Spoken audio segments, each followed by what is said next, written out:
আজকে কি রান্না করব আর আজকে বাসায় কে আসবে সবই থাকবে আজকের ব্লগ ভিডিওতে। হ্যালো এভরিওয়ান, আসসালামু আলাইকুম। যে যেখান থেকে আমার ভিডিওটা দেখছেন সবাইকে জানাই শুভেচ্ছা। আশা করি সবাই ভালো আছেন। আলহামদুলিল্লাহ আমিও ভালো আছি। এই তো সব কিছু এখন কুটে ধুয়ে আমি রেডি করে নিছি।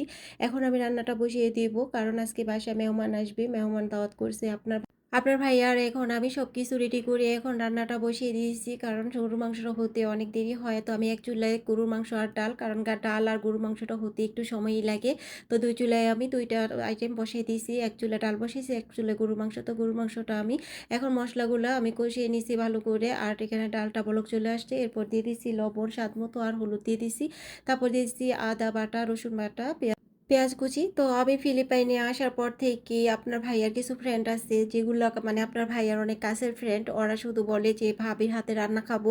কারণ সব সময় আপনার ভাইয়া আমার রান্নার ওদের মানে প্রশংসা করে। এগুলো শুনে যখন আমি আসছি বলতেছে যে ভাবি কবে রান্না করে আমাদের দাওয়াত করবে, আমরা কিন্তু ভাবির হাতে রান্না খাবো। তো আপনার ভাইয়া একসাথে সবাইকে বলে না যে আমার কষ্ট হবে দেখে, এখানে তো আর কেউ হেল্প করার কেউ নাই, এজন্য সবাই একসাথে বলে না, মানে কে দুই একজন করে বলে যেন আমার কষ্টটা কম হয়। তো এই পর্যন্ত অনেক ফ্রেন্ডরা আসছে আমাদের বাসায়, আমার হাতে রান্না খাইছে, আর আমার হাতে রান্না খেয়ে সবাই অনেক প্রশংসা করছে। আলহামদুলিল্লাহ, যে আমার হাতে রান্না যে খায় সবাই অনেক প্রশংসা করে, এটা আমার কাছে সবচেয়ে বড় একটা পাওয়া, যে আমি এত সুন্দর করে রান্না করতে পারি আর সবারই পছন্দ হয়, সবাই আমার রান্নার অনেক প্রশংসা করে।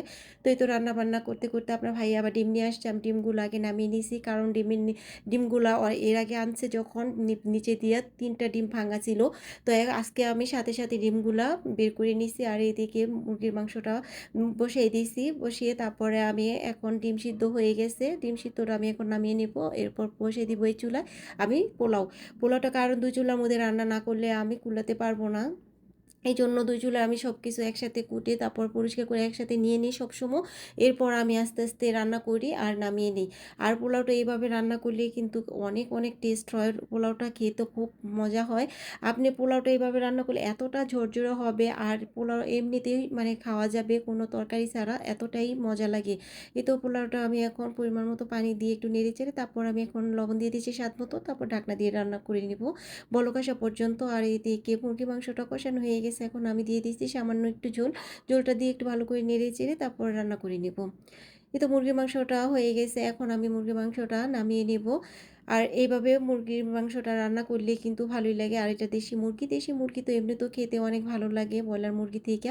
আর ডিমটা যে আমি সিদ্ধ করছি, এখন ডিমটা ছিলে তারপরে আমি তেলের মধ্যে সামান্য একটু লবণ আর হলুদের গুঁড়া দিয়ে ডিমটা ভেজে নিছি। আর এদিকে হয়ে গেছে পোলাওটা আমি একটু লাস্ট একটু উল্টিয়ে পাল্টিয়ে দিয়েছি, আর পোলাওটা কত সুন্দর জোরজোরে হয়েছে দেখতেই পাচ্ছেন আপনারা। এখন দিয়ে দিব উপরে কিছু পেঁয়াজ বেরেস্তা দিলে পোলাও থেকে আরও সুন্দর একটা স্মেল আসে।